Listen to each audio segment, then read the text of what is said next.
13 тэнгэрэн, 13 алтайгаан, 13 сэнхирэн, 13 овоогон, 13 хүлэгэн, 13 авьяасан шүтэж ирсэн Монгол түмэндээ ардын язгуур урлагийн хөгсөөч уулга анхны тоглолтоо өргөн барьж байна. Тоглолтонд ЮНЕСКОгийн дэлхийн соёлын үнэт төвд Монгол улсаас бүртгэгдсэн ардын язгуурын бүх төрлөө тоглогдов.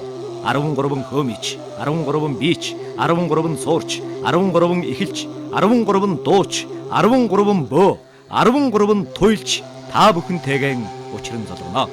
Тоглолт 11-р сарын 14, 15-ны өдрүүдэд 19 цагаас Монгол бүхний өргөнд болно. Хамтран зохион байгуулагч Женко тур бюро, Апу компани, Галдан бошигт сан, Сэргэн мандалт групп, Хотгор шанаг компани, Бомбын орон төв. Монголдон хайртай, ардын урлаг ан хөгжүүлэх сэтгэлтэй Монгол хүн бүхнийг урьж байна.